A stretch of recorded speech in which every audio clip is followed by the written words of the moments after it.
Budidaya Daring, Bab ke-7, Xiao Hua. Di mana kamu? Kakak kesayanganmu ada di sini untuk bermain denganmu.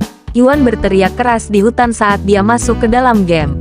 Apa yang aku lakukan? Dia duduk sesudahnya. Tangannya meraih kalung di lehernya.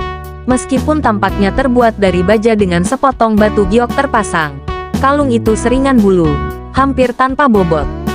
Kalung Xiao Hua. Nilai. Deskripsi. Diperoleh dari Xiao Hua. Meskipun dia mengatakan untuk menggunakan ini untuk memanggilnya, bagaimana cara menggunakannya? Dia bermain-main dengan kalung itu sambil merenung. Dia mencoba menyodoknya, membelainya, memerintahkannya untuk membuka, bahkan menjilatinya. Tapi sayang, kalung itu tetap tidak berubah. Setelah beberapa menit dan banyak kegagalan kemudian, Yuan memutuskan untuk berhenti mencoba mengaktifkan kalung itu. Oh, Xiao Hua, bagaimana Anda bisa memberi saya sesuatu yang begitu rumit tanpa menjelaskan fungsinya? Dia menghela nafas dengan keras. Tiba-tiba, seolah-olah langit mendengar desahannya, bumi bergetar. Suara benturan logam bergema, diikuti dengan kutukan keras. Makan serangan pedang melingkarku. Dasar brengsek. Mencari kematian. Ledakan. Sebuah ledakan keras muncul di kejauhan, mengejutkan Yuan. Apa yang baru saja terjadi? Mengapa bumi bergetar seperti yang baru saja terjadi? Apakah seseorang menjatuhkan bom? Dentang, suara benturan logam bergema lagi, dan embusan angin tiba-tiba menyapu tempat itu, hampir mengangkat Yuan ke udara. Iblis Mengli, jika aku tidak membunuhmu hari ini, maka aku bukanlah Zhan Suegang. Ahahaha, seorang Grandmaster Roh setengah langkah seperti Anda pikir Anda bisa membunuh saya. Hari ini akan menjadi hari di mana kamu akan menyadari keberadaan bodohmu di neraka. Dentang, dentang, dentang. Riak yang terlihat penuh dengan kekuatan yang dalam dengan cepat menyapu langit setelah setiap bentrokan, mengirimkan rasa dingin ke tulang belakang Yuan setiap kali melewatinya. Sebenarnya dua orang yang bertarung satu sama lain yang menyebabkan fenomena ini. Yuan terkejut. Untuk sedikitnya, bertarung di kebun orang lain, sungguh tidak sopan. Segera, dua sosok terlihat saling bertarung di udara dari tempat Yuan berdiri. Satu dengan rambut merah panjang dan satu dengan rambut hitam panjang. Mereka terbang bola-balik, melemparkan serangan pedang yang kuat satu sama lain yang akan menciptakan riak saat diblokir oleh orang lain. Mereka terbang, sama seperti orang tua itu. Yuan mengingat Penatua Song, lelaki tua yang memberinya dan ribuan pemain lain penjelasan singkat tentang dunia ini sambil berdiri di atas pedang di udara. Pertarungan di udara berlangsung selama beberapa menit tanpa salah satu mendapatkan keuntungan dari yang lain. Mereka tampak serasi. Namun, saat mereka semakin dekat dan lebih dekat ke tempat Yuan berdiri, riak destruktif yang diciptakan oleh bentrokan pedang mereka juga menjadi menyakitkan untuk ditanggungnya. Meski tidak terpisah dari pertarungan, Yuan bisa merasakan tekanan yang mendominasi sehingga membuatnya sulit bernapas, dan tubuhnya terasa seperti membawa batu besar. Mati untukku, 7 serangan pedang duniawi. Ahahaha, terlalu lemah, terlalu lemah. Serangan pedang berdarah. Riak yang jauh lebih tinggi dari sebelumnya menyapu tempat itu sampai tidak lagi terlihat di cakrawala. Batuk, Yuan tidak bisa lagi menahan tekanan dan batuk seteguk darah. Berengsek, ini benar-benar tidak nyaman. Dia menyeka darah dari mulutnya dengan tangannya. Aku bahkan bisa merasakan rasa darah yang seperti besi.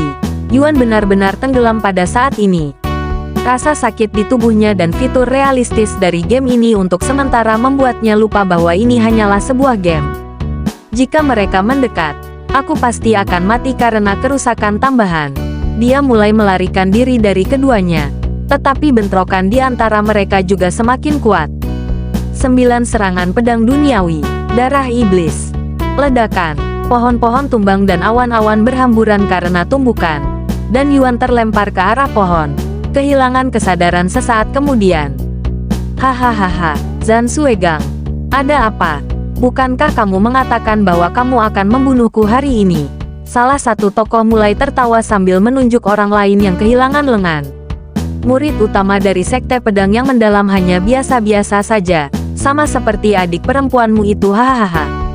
Aku akan membunuhmu. Zhan Suegang meraung. Matanya memerah. dan basis kultivasinya tiba-tiba meningkat secara dramatis. Apa? Mata iblis Mingli melebar karena terkejut. Kamu memiliki terobosan di tengah pertarungan kita. Aku akan membalaskan dendam adik magang junior Xia hari ini dengan membunuhmu bahkan jika aku harus kehilangan keempat anggota tubuhku dan menjadi cacat. Mata dan hidungnya mulai berdarah, dan pembuluh darah muncul di sekujur tubuhnya. Apakah dia kekasihmu kebetulan? Kalau begitu izinkan saya memberitahu Anda sesuatu yang penting sebelum Anda mati. Tubuhnya luar biasa. Sangat disayangkan bahwa dia telah bunuh diri begitu cepat atau aku pasti akan lebih menikmati tubuhnya. Hahaha. Meng Li, pergi ke neraka. Pedang biru di genggaman Zhan Suegang memancarkan cahaya biru tua, dan niat membunuh membubung melampaui awan. Pisau roh, mencoba menjatuhkanku bersamamu.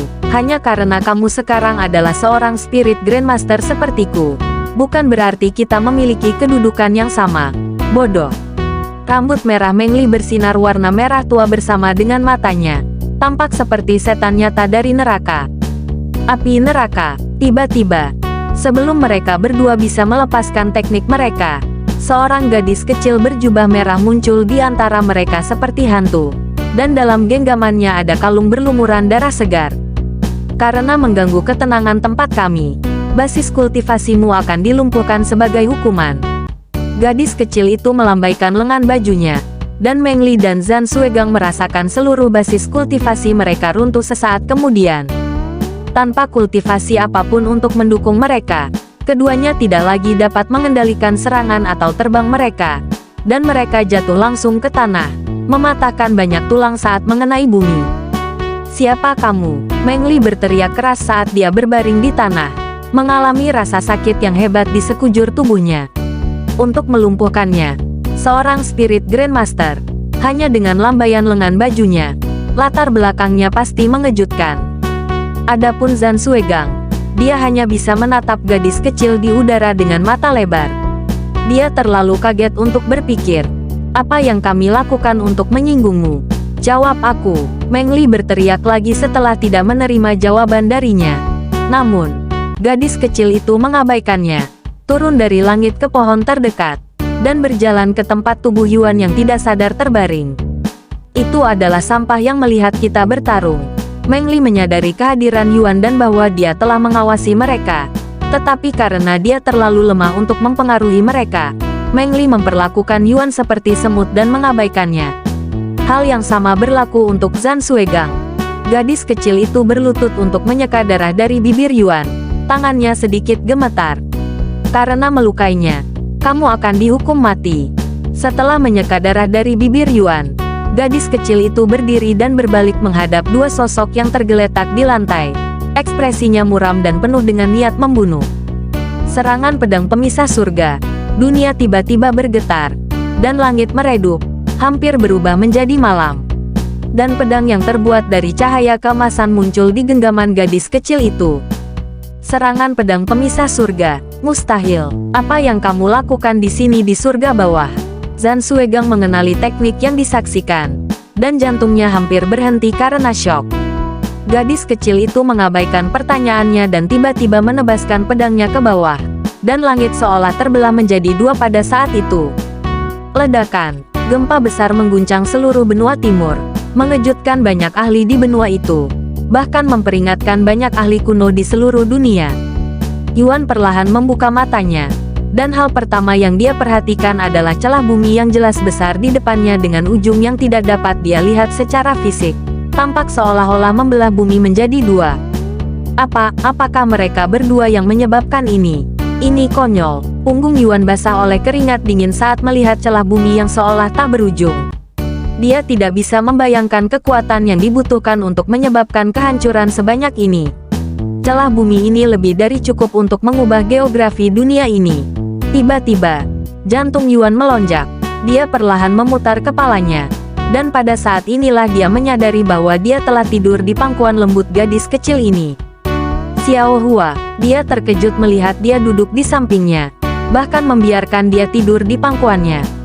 Apakah kamu terluka di mana saja? Yuan merasa lega setelah melihat tidak ada luka pada dirinya. Xiao Hua tiba-tiba menarik kepalanya kembali ke pangkuannya.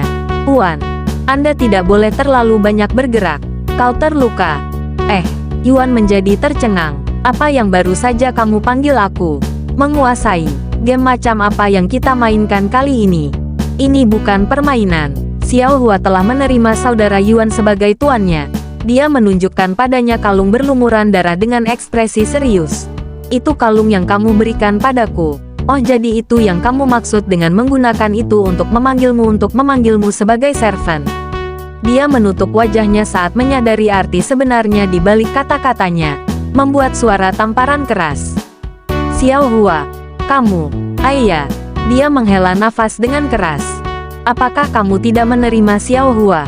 Ekspresinya sedih. Apakah Xiao Hua gadis yang buruk? Bukan itu, aku sangat menyukaimu. Tapi, menjadikanmu sebagai servant terlalu berlebihan. Karena itu akan menyebabkan banyak kesalahpahaman yang tidak perlu. Salah paham, Xiao Hua tidak keberatan. Tapi saya lakukan, Yuan menjawab di dalam kepalanya. Setelah hening beberapa saat, Yuan akhirnya berkata kepadanya, Saudara Yuan. Xiao Hua menatapnya dengan ekspresi bingung di wajahnya. Selama kamu memanggilku Saudara Yuan seperti biasanya, maka tidak akan ada kesalahpahaman. Dia menjelaskan padanya. Lalu, matanya mulai berbinar. Saudara Yuan, dia tiba-tiba memeluknya, menyembunyikan senyum malu di wajahnya. Kamu telah menerima Xiao Hua sebagai pelayanmu. Nama, Xiao Hua, tingkat pelayan, ilahi, guru, Yuan. Kultivasi, Raja Roh tingkat ketiga, warisan surga tertinggi. Garis darah ilahi. Fisik kabut ungu. Petik 2, seni rahasia surga, peringkat, ilahi, tingkat penguasaan, 4. Petik 2, seni rahasia pertama surga, mengkonsumsi teknik surga, peringkat, ilahi, tingkat penguasaan, 5. Seni rahasia kedua surga, serangan pedang pemisah surga, peringkat, ilahi, tingkat penguasaan, 4. Petik 2, seni rahasia ketiga surga, domain surgawi, peringkat, ilahi, tingkat penguasaan, 2. Petik 2, seni rahasia keempat surga, teknik penyegelan surga, peringkat, ilahi, tingkat penguasaan, 1. Petik 2, terbang, peringkat, bumi, petik 2, indera unggul, peringkat, surga, petik 2, manifestasi ki, peringkat, bumi, petik 2, kabut ungu, peringkat, ilahi, petik 2, selamat. Player Yuan telah mendapatkan servant kelas divine pertama di dunia. Ketika pengumuman muncul di atas langit, teriakan kaget yang tak terhitung jumlahnya bergema di seluruh dunia. Dan rumor player Yuan menjadi penipu dengan cepat mulai menyebar seperti api pada hari ini. Bersambung.